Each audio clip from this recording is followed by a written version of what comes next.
Hello मेरे प्यारे अजीज़ साथियों और मेरे प्यारे अजीज़ स्टूडेंट्स, आप सभी लोगों का अपने YouTube channel SMS education point में मैं सैयद मोहम्मद शाहिद आप सभी लोगों का तहे दिल से स्वागत करता हूं। मैं लगातार 9th-10th की मैथ और साइंस की वीडियो बनाते जा रहा हूं। आज मैं CTET 2012 नवंबर में जो एग्ज़ाम हुआ था पेपर सेकंड का मैथ का, उसका मैं सॉल्यूशन करने जा रहा हूं। आपसे दरख्वास्त है, रिक्वेस्ट है और कि आप अपना प्यार दिखाएंगे और मेरे चैनल को सब्सक्राइब भी करेंगे और वीडियो को देखेंगे भी और लोगों को शेयर भी करेंगे। अब मैं स्टार्ट करने जा रहा हूं और ये जो देख रहे हैं ये मैंने 3 मार्कर से लिखा है SMS एजुकेशन पॉइंट। अब मैं आपको इसका हुनर भी दिखाता चलूंगा कि कैसे लिख सकते हैं आप भी। दो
तो आप देख रहे हैं कि जो ये पेपर है वो CTET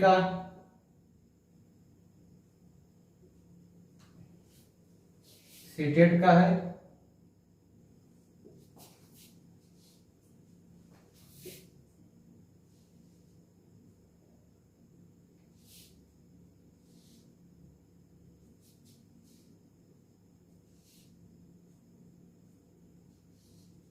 2012 मैथ पोर्शन सॉल्व करने जा रहा हूं।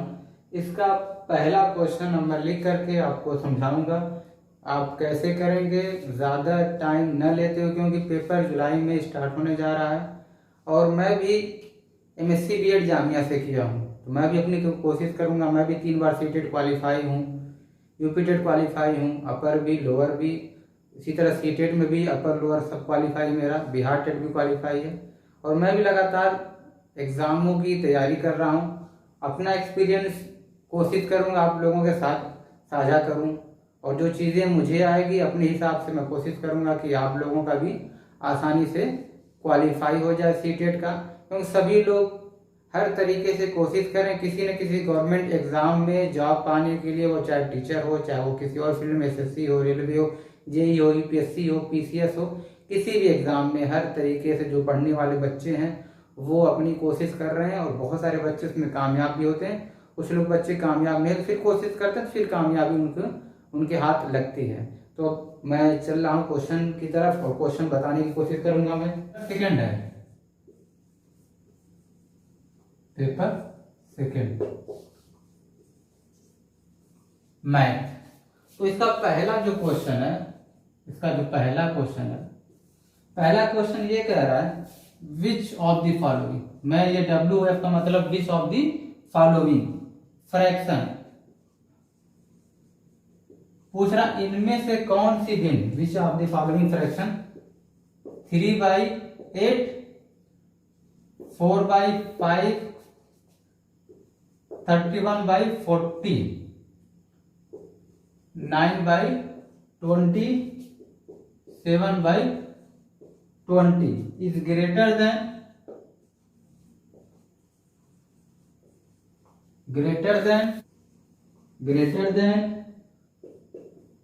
1/2 and less than 3/4। यह हमारा क्वेश्चन है। सॉल्यूशन करने कोशिश कर रहे हैं। हमारे पास ये भिन्न कह रहा है कि इनमें से कौन सी ऐसी भिन्न है जो 1/2 से बड़ी है और 3/4 से छोटी है। हम इसको कैसे करेंगे आप इसको देखिए। पूछ रहा है कि इनमें से कौन सी ऐसी भिन्न है जो 1/2 से बड़ी है और 3/4 से छोटी है। हमारे पास यहाँ अगर इसका डिनोमिनेटर निकालेंगे तो इसका डिनोमिनेटर 40 होगा। तो आप क्या करिए, इसका सभी का डिनोमिनेटर सेम कर लीजिए, इसका भी डिनोमिनेटर सेम कर लीजिए। तो हम क्या देखें, सबका एलसीएम 40 हो रहा है। तो आप क्या करिए, जिसमें डिवाइड करने के बाद आसानी से इसमें अगर 5 था 45 से मल्टीप्लाई कर दीजिए। अगर हम इसमें 3/8 इंटू 5/5 4/5 8/8 कर देंगे मल्टीप्लाई। इक्विवेलेंट फ्रैक्शन पढ़ेंगे, इसमें जरूरत नहीं है, ये ऑलरेडी 40 है और यहाँ 9/20 तो 2/2 का मल्टीप्लाई कर देंगे। इसी तरह 7/20 इंटू 2/2 का अगर हम मल्टीप्लाई करते तो हमारा क्या हो जाएगा, 5 3 15/40 32/40 31/40 और 9 to the 18/40 और 7 to the 14/40।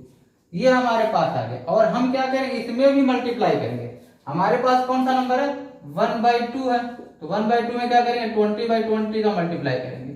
ठीक है, 20/40 और यहाँ पे क्या करेंगे, 10 का मल्टीप्लाई कर देंगे।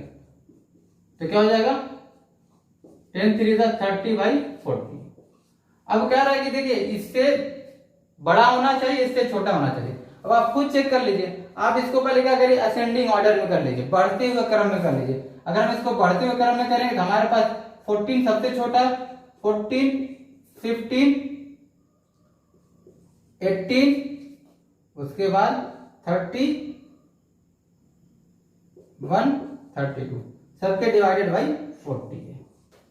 अब ये कह रहा है कि इसमें से 20/40 से छोट ग्रेटर होना चाहिए, बड़ा होना चाहिए। कह रहा है which of the number,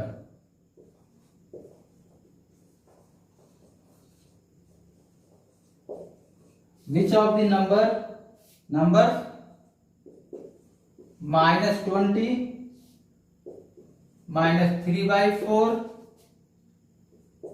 1/2 10 is greater than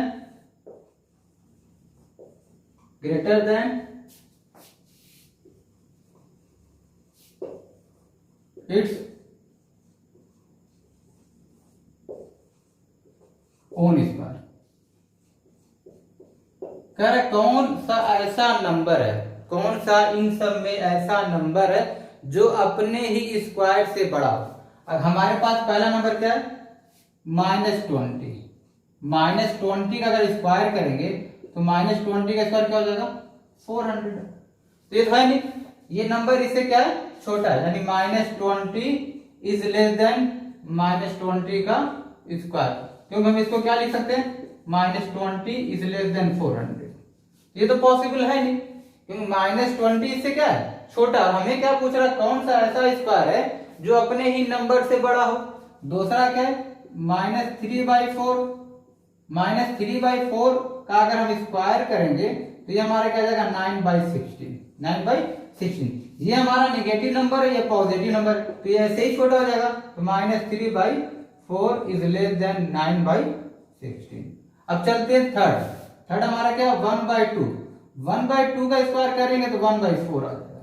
और 1/2 क्या है, 1/2 को हम क्या लिख सकते हैं, 0.5। तो 0.5 क्या है, ग्रेटर है 0.25 से। इसका आंसर क्या हो जाएगा, 1/2 इज ग्रेटर देन 1/2 का स्क्वायर। कह रहा है कि अपने ही स्क्वायर से बड़ा होना चाहिए। तो इसका आंसर क्या हो जाएगा, 1/2 का 10 का स्क्वायर करेंगे तो 10 का स्क्वायर 100 हो जाएगा। ये तो था दूसरा क्वेश्चन। थर्ड कह रहा है, थर्ड क्वेश्चन हमारे पास ये नंबर दिया 3 × 10⁵ प्लस 4 × 10⁻³ प्लस 7 × 10 का square plus 5 is equal to, ये किसके बराबर होगा। अब देखिए 10 के पावर 5 का मतलब क्या होता है, एक 1 के आगे 5 जीरो, हम इसको क्या लिख सकते हैं 3 1 जा 3 और इसके 5 जीरो कैरी कर देंगे, कितना जीरो कैरी कर देंगे 5, और यहाँ पे 4 1 जा 4, क्योंकि 10 के पावर 5 का मतलब क्या हो जाएगा, 10 के पावर 5 का मतलब 1 लाख, और 10 के पावर 3 का मतलब क्या होता है 1000, और 10 का स्क्वायर का मतलब क्या होता है सभी लोगों को पता होगा 100, और यहाँ पर तो कुछ है ही नहीं 5 ही लिखा, तो हम क्या लिख सकते हैं 3 का अगर मल्टीप्लाई करेंगे 3 लाख, और यहाँ पे क्या हो जाएगा 4000, यहाँ पे क्या हो जाएगा 700, यहाँ पे क्या हो जाएगा 5। अब स्क्वायर कर दीजिए, अगर स्क्वायर करेंगे तो यहाँ पे क्या हो जाएगा 5, और इसको यहाँ पे ऐड करेंगे तो यहाँ पे 0 हो जाएगा, और इसको अगर यहाँ पे ऐड करेंगे तो ये 7 हो जाएगा, और यहाँ पे क्या हो जाएगा 4 हो जाएगा, और यहाँ पे 0 3। हम इसको क्या लिख सकते हैं 3,04,705। ये तो था थर्ड क्वेश्चन। और फोर्थ क्वेश्चन कह रहा है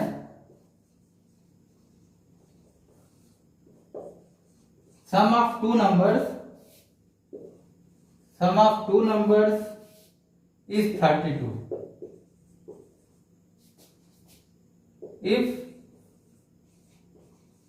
one number one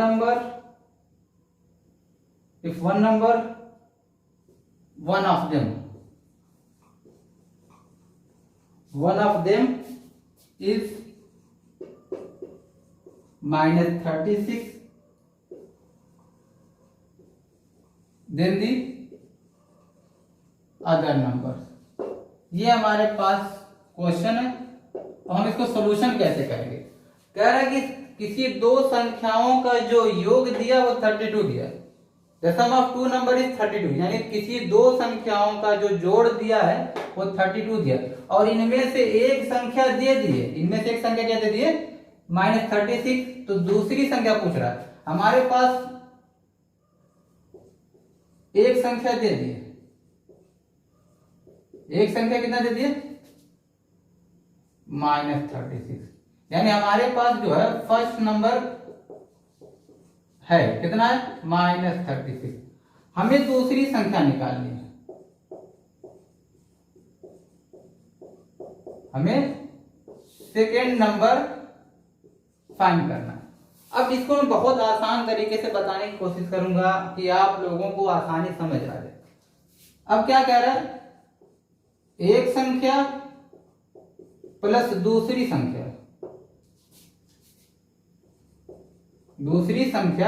का जोड़, एक संख्या इसको बोलते हैं जोड़, एक संख्या और दूसरी संख्या का जोड़ कितना दिया 32 दिया, यानी हमारे पास जो दिया first number plus second number का जो योग दिया है, एडिशन दिया है, वो 32 दिया।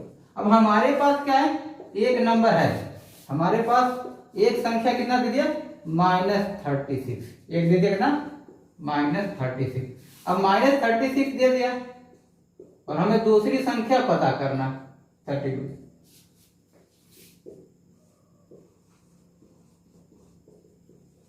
अब हम क्या करेंगे, इस -32 को कहां पे ले चले जाएंगे, इसके दाएं साइड राइट साइड ले चले जाएंगे। जब ये -36 इधर जाएगा तो क्या हो जाएगा प्लस हो जाएगा, तो दूसरी संख्या क्या हो जाएगी निकल जाएगी, यानी 32 प्लस क्या हो जाएगा 38, ये हमारा कितना आंसर आ जाएगा 68 आ जाएगा। यानी ये हमारा कहां चला गया, ये हमारा इस साइड चला गया और हमारा यहां से सेकेंड नंबर निकल गया।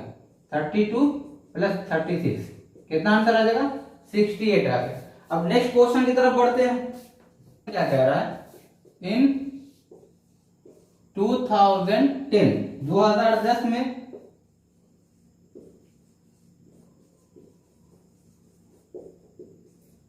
the population of a city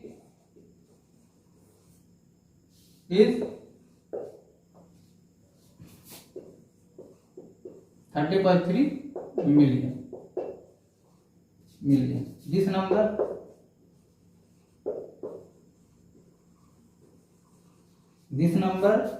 same as,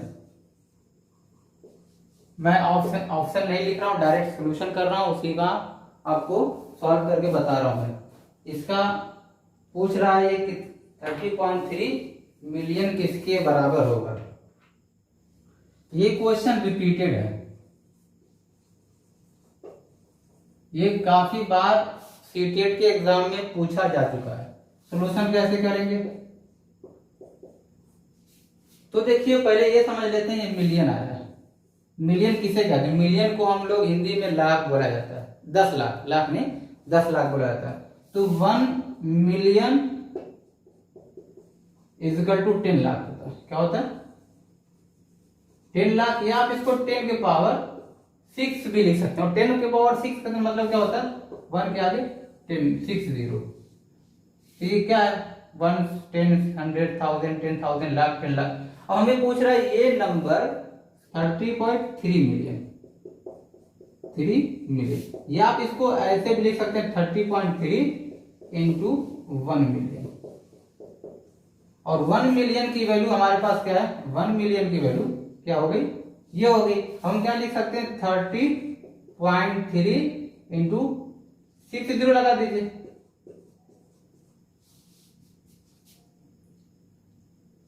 अब देखिए यहाँ पे 6 0, अब ये पॉइंट, ये डेसिमल क्या हो गया? एक 0 को खत्म कर देगा। हमारे पास इस नंबर के आगे जो 0 बचेगा, एक 0 खत्म करने के बाद वही हमारा नंबर हो जाएगा 303।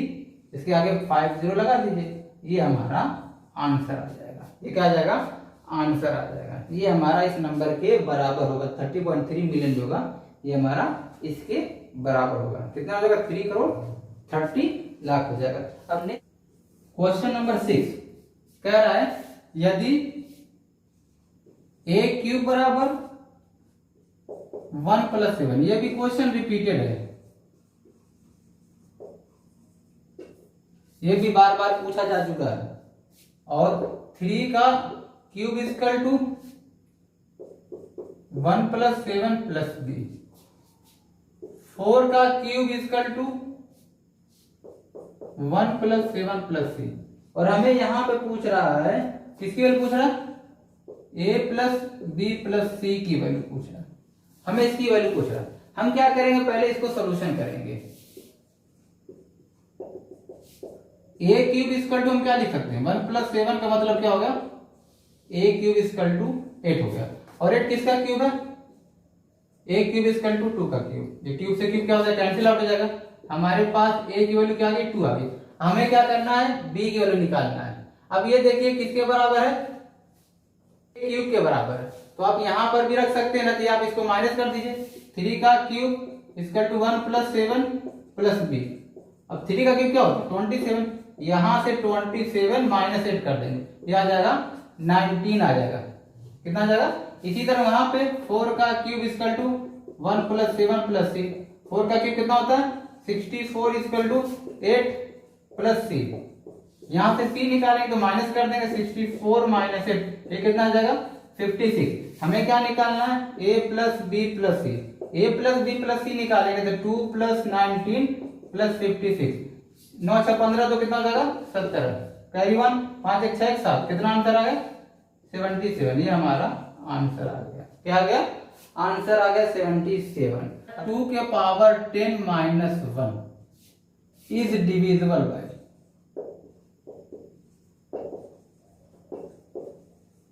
कह रहा ये संख्या किससे डिवाइड है? ऑप्शन में 3 है, 5 है, 6 है, 7 है। तो मैं इसका सॉल्यूशन कर रहा हूं। अगर आप 2 के पावर 10 को फैक्टर करें, 2 to the 4 to the 8 to the 16, 16 to 32, 30 to the 64, 128, 256, 512, 1024 होता है। तो 2 के पावर 10 की वैल्यू जो होती है वो 1024 -1 -1। अगर हम इसको माइनस करेंगे तो ये आ जाएगा 1023। तो 3 का डिविजिबिलिटी रूल पता होगा कि किसी भी संख्या के सम करने पर अगर वो 3 से डिवाइड हो जाए, और 9 के भी डिविजिबिलिटी रूल यही कहता है कि किसी संख्या को सम करने पर अगर वो उससे डिवाइड हो जाए तो उसका डिविजिबिलिटी रूल फॉलो करता है। इसके डिजिट को 1 + 0 + 2 + 3, ये नंबर कितना आ जाएगा? 6। तो ये नंबर किससे डिविजिबल है? ये नंबर डिवाइड है 6 से नहीं, 3 से। इसका आंसर क्या आ जाएगा? 3। क्या आ जाएगा? 3 आ जाएगा। किसी भी 3 का डिविजिबिलिटी रूल क्या कहता है? अगर किसी the sum of digit is divisible by 3 तो वो हमारा क्या हो जाएगा? डिविजिबिलिटी रूल ऑफ 3 को फॉलो करेगा। ये हमारा क्वेश्चन था। अब नेक्स्ट क्वेश्चन की तरफ आ रहा है कि सम ऑफ HCF एंड LCM। आपको क्वेश्चन को केयरफुली पढ़ना है, बहुत सारे क्वेश्चन पढ़ने के बाद गलती हो जाती। आप 4, 20 एंड 28 ये हमारे पास नंबर है, हमें सम फाइंड करना है। किसका सम फाइंड करना है?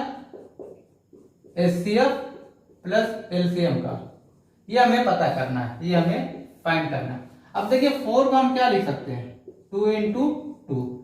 20 को क्या लिख सकते हैं? 20 को 2 इंटू 2 इंटू 5 लिख सकते हैं। और 28 को 2 इंटू 2 इंटू 7 लिख सकते हैं। अब देखिए कंसेप्ट क्या होता है? कंसेप्ट होता है HCF का जो सब नंबर में कॉमन होगा वो हमारा HCF कहलाएगा।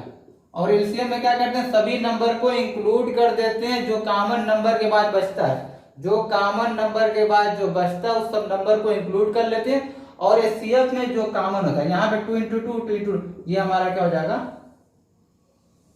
ये हमारा HCF हो जाएगा, यानी 2 इंटू 2, ये हमारे क्या आ जाएगा? 4। LCM में क्या बताया हमें? LCM में मैंने बताया इस नंबर को इंक्लूड कर ही लेंगे, 2 इंटू 2 इंक्लूड कर लेंगे, बाकी इसके बाद जो नंबर बच रहा है उसको भी इंक्लूड कर लेंगे, यानी 5 इंटू 7। अब इसका अगर मल्टीप्लाई करें 2 टू द 4 5 द 27 द 140, और हमें क्या करना है? इसका सम निकालना है। क्या निकालना? इसका सम। और इसका सम क्या हो जाएगा? 144। ये हमारा आंसर आ गया 144। क्या आ गया आंसर? 144। अब नेक्स्ट क्वेश्चन की तरफ बढ़ते हैं।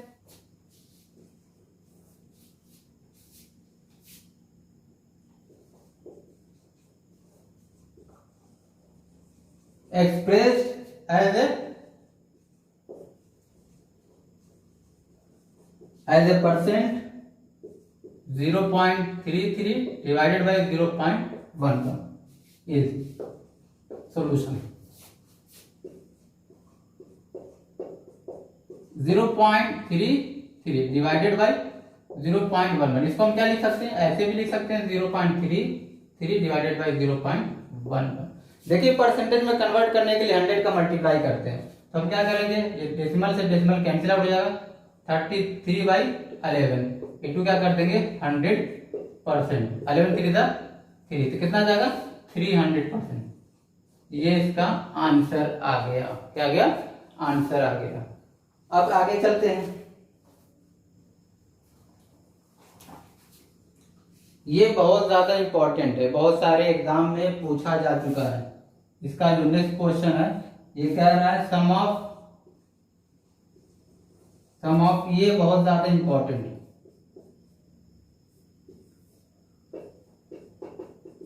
सम ऑफ, और ये बिहार टेट में भी पूछा गया 2017 में ये क्वेश्चन। तो the sum of mean and median of the numbers, median of the numbers, हमारे पास जो नंबर है 5.0 to 5.18, 5.007 एंड 5.12 लिखना भूल गया, 5.12, 5.007 एंड 5.018। हम पहले क्या करेंगे? इसको असेंडिंग ऑर्डर में करेंगे। क्या करेंगे? असेंडिंग ऑर्डर में। पहले इसको बढ़ते क्रम में करें या किसी भी क्रम में, असेंडिंग डिसेंडिंग किसी भी, घटते क्रम में या बढ़ते क्रम, किसी भी क्रम में करेंगे। हमें क्या निकालना? हमें फाइंड करना है मीन प्लस मीडियन का सम निकालना है। मीन किसे कहते हैं? मीन आपको पता है कि जितने भी नंबर होता है उन सबका सम करने के बाद जितने भी नंबर होते हैं उससे डिवाइड कर देंगे, हमारा मीन हो जाएगा। तो sum of all number divided by total number, ये इसका फार्मूला होता है। और मीडियन क्या होता है? मीडियन इसके बीच का जो मध्य वैल्यू होती है उसी को मीडियन बोलते हैं। और उसमें भी कंडीशन होती है, अगर ऑड नंबर होता है तो नंबर प्लस 1/2 हो जाता है, और इवन रहता है तो उसका अलग फार्मूला होता है। तो यहाँ पे आप देखिए, हम पहले इसको असेंडिंग ऑर्डर में करेंगे। सबसे 5.02, 5.12, 5.18, ये हमारा। हम क्या करेंगे? पहले इसको, ये हमारा क्या हो गया? टोटल जो इसको असेंडिंग आर्डर में, हम इसको क्या करेंगे, सम करेंगे। सम करेंगे तो आप क्या करेंगे, इसके प्लेस वैल्यू को इक्वल कर लेंगे। क्या करेंगे, इक्वल कर लेंगे। जहां पर भी ये सब के सब 3 डिजिट हैं तो आप इसको ऐड करिए, 0 0 0 8 8 7 कितना हो जाएगा, 5। क्या आ गया, 5। हमारे पास कैरी क्या है, 1 8 1 9 9 2 11 11 2 13 31 14 14 आ गया। कितना आ गया, 14। 1 कैरी आ गया, 1 1 2 2 1 3 3। क्या आ गया, 3 आ गया। और यहाँ पर 5, यहाँ पर 5 5 और 5 आ गया तो कितना हो जाएगा, 25। और नंबर कितना है, 1 2 3 4 5। डिवाइड कर दीजिए, 5 5 का 25। अब देखिए 5 में 3 नहीं जाएगा, हम 0 कैरी करेंगे तो 5। अब 5 6 36, 5 9 ये हमारा 5.695 मीडियन आ गया। मैंने क्या बताया, sum of all number divided by total number, यानी जो मीन का फार्मूला होता है, मीन का फार्मूला लिख सकते हैं।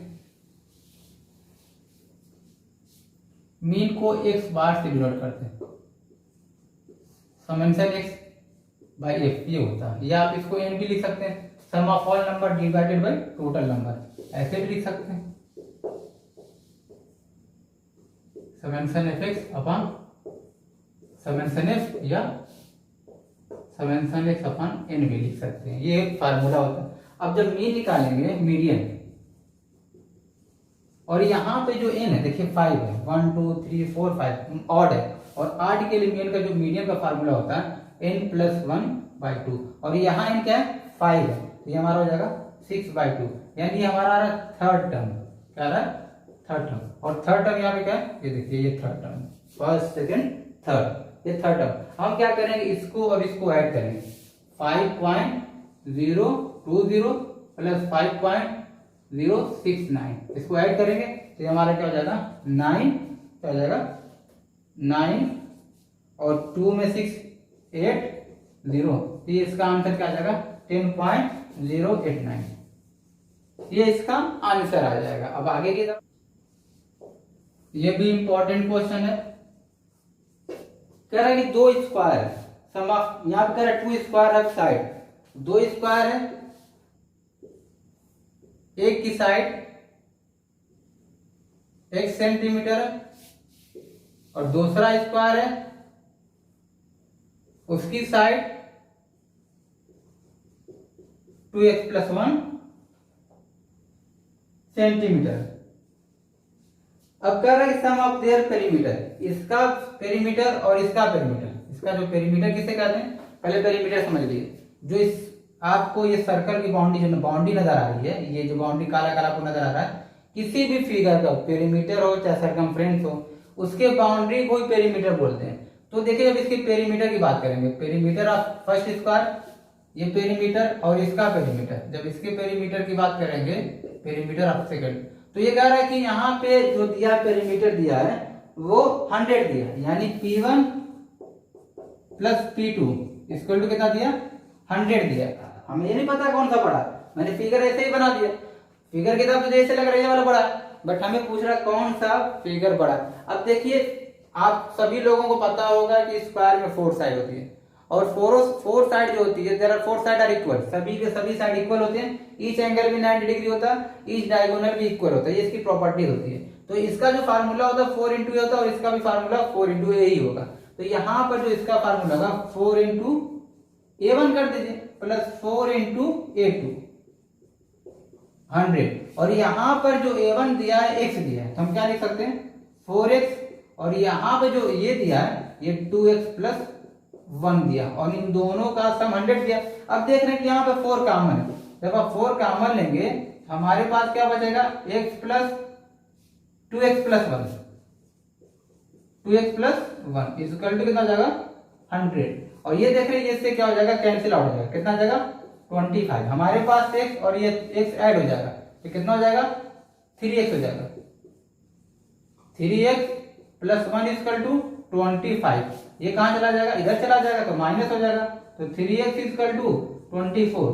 तो यहां से x की वैल्यू कितनी आ गई, x की वैल्यू 8 आ गई, यानी ये हमारा कितना आ गया 8 आ गया, और ये कितना आ जाएगा 17 आ जाएगा। तो जो सेकंड स्क्वायर है इसका स्क्वायर कितना होगा, अगर हम 17 का स्क्वायर करेंगे तो ये 289 हो जाएगा। तो इसका आंसर कितना आ जाएगा 289 हो जाएगा, 289। बिगर स्क्वायर की वैल्यू पूछ रहा है,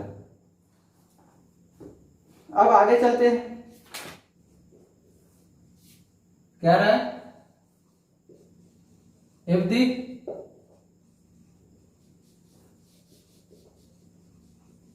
circumference of a circle is 3 centimeter, then its area in centimetre square. हमारे पास देखिए सर्कमफ्रेंस किसे कहते हैं, किसी भी जो ये हमारा सेंटर ओ है जिसका सेंटर हमारा क्या ओ है, रेडियस आर है, ये हमारा सर्कल है, सर्कल का सेंटर ओ है और ये इसका रेडियस आर है। और एक चीज और समझ लीजिए, ये डायमीटर है और डायमीटर का इसके साथ रिलेशन क्या होता है, इसका relation d equal to 2r होता है। क्या होता है, d इक्वल टू 2r। और डायमीटर जो होता है रेडियस का 2 टाइम्स होता है और रेडियस का होता है डायमीटर का हाफ होता है। ये इसका रिलेशन है, ये भी बहुत ज्यादा काम आएगा। और मैंने क्या बताया, सर्कमफ्रेंस किसे कहते हैं, जिसकी सर्कल की बाउंड्री देख रहे हैं इसी को सर्कमफ्रेंस कहते हैं। जो आपको ये लकीर नजर आ रही है यही हमारा सर्कमफ्रेंस, और सर्कमफ्रेंस को c से डिनोट करते हैं और c इक्वल टू क्या होता है 2 पाई और पाई r होता है। ये जो सर्कम परिधि बोलते हैं हिंदी में, जो परिधि होती है ये वृत्त बोलते हैं हिंदी में, जो वृत्त की परिधि होती है त्रिज्या के टर्म में, आर को रेडियस बोलते हैं, रेडियस को त्रिज्या बोलते हैं, वो रेडियस के टर्म में 2 पाई r होता है। यही अगर हम डायमीटर के टर्म में लिखेंगे तो ये पाई d हो जाएगा। क्या हो जाएगा, पाई d in term of diameter in term of radius. अब कह रहा है किसी भी सर्कल का सर्कमफ्रेंस दे दिया, यानी हमारे पास जो दिया है c इक्वल टू 3 सेंटीमीटर दिया और हम c को क्या लिख सकते हैं 2 पाई r लिख सकते हैं, 2 पाई r इक्वल टू 3। अभी हम क्या करेंगे, यहां से r की वैल्यू निकालेंगे, r इक्वल टू क्या हो जाएगा 3/2 पाई। क्या हो जाएगा 3/2 पाई। और सर्कल का एरिया का जो फार्मूला होता है वो क्या होता है, इसका जो एरिया की बात करेंगे, जब इसकी एरिया की बात करेंगे तो पूरे को कवर कर देंगे, ये पूरा एरिया हो जाएगा। क्या हो जाएगा, एरिया हो जाएगा। ये क्या हो जाएगा, एरिया हो जाएगा। जैसे अभी रमजान का सीजन चल रहा है, सभी लोग तरबूजा देख रहे होंगे, खरबूजा देख रहे होंगे, अगर एकदम गोल है तो वो क्या होगा, पूरा भरा हुआ है, तो वो तो वॉल्यूम के टर्म वॉल्यूम हो जाएगा। बट अगर किसी चीज आप फर्श की बात करेंगे जहाँ गोल चीज होगा, जैसे किसी का घर हो, वहां पे अगर घर गोल हो तो वो पेंट अगर करेंगे तो हमारा एरिया कम करेंगे। और एरिया क्या होता है, पाई r स्क्वायर होता है। क्या होता है, सर्कल का एरिया क्या होता है, पाई r स्क्वायर। और पाई r की वैल्यू देखिए क्या है 3/2 पाई। हम क्या करेंगे, इसकी वैल्यू को पुट कर देंगे पाई, और ये पाई से पाई क्या हो जाएगा, कैंसिल आउट हो जाएगा, तो 9 कितना आ जाएगा 4 पाई। तो चाहे इस टर्म में लगा सकते हैं, एरिया का फार्मूला ये भी होता है सर्कमफ्रेंस के टर्म में, तो ये बहुत ज्यादा शॉर्ट हो जाएगा।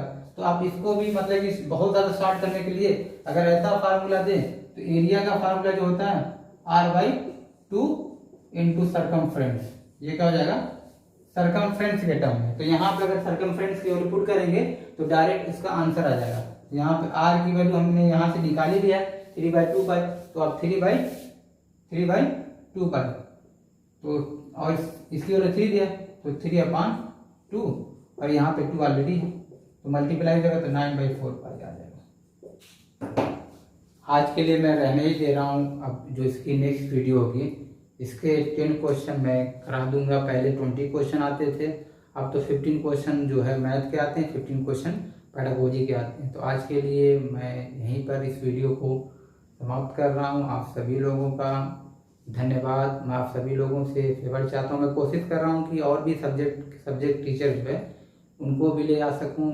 कुछ बच्चे उर्दू से भी हैं, उनके लिए उर्दू के टीचर प्रोवाइड कर सकूँ, जिनके उनके लिए आसानी हो जाए कि उर्दू में वो अच्छे मार्क्स उठा लें और आसानी से अच्छे नंबरों से सीटेट में क्वालिफाई हो जाए, चाहे वो यूपी टेट हो, हरियाणा टेट हो, बिहार टेट हो, झारखंड टेट हो, कोई सा भी टेट हो, पंजाब टेट हो, किसी भी टेट में जो भी बच्चे बैठते हों, उर्दू लैंग्वेज लेते हों, उनके लिए आसानी हो जाए, चाहे वो फर्स्ट पेपर क्यों, चाहे वो सेकंड पेपर। और जो ये क्वेश्चन बताया जा रहा है ऐसा नहीं कि सिर्फ ये सेकंड पेपर के लिए, सभी पेपर के लिए। और ये क्वेश्चन आप जब भी देख रहे हैं बहुत आसान है। अब लेवल डे बाय डे जो है वो बहुत ज़्यादा चेंज हो रहा है। इस साल आप पेपर सेकंड में जो बच्चे एग्जाम दिए होंगे बहुत ही टफ पेपर दिया था, वो लेंदी क्वेश्चन थे, वो आप आसानी से उसको कर नहीं पाते, उसमें कोई ट्रिक नहीं थी, वो आपको करना ही पड़ता। अपने से मेहनत जब करेंगे, आप ज़्यादा से ज़्यादा मेहनत करेंगे, ज़्यादा से ज़्यादा टाइम देंगे, तो आपके लिए मुझे लगता है कोई बहुत ज़्यादा दिक्कत का सामना नहीं करना पड़ेगा। आप सभी लोगों का मैं सईद मुशाहिद अपने इस यूट्यूब चैनल के जरिए अल्लाह हाफिज़ धन्यवाद सबको कहना चाहूँगा। आप लोग मेहनत करिए, बस यही।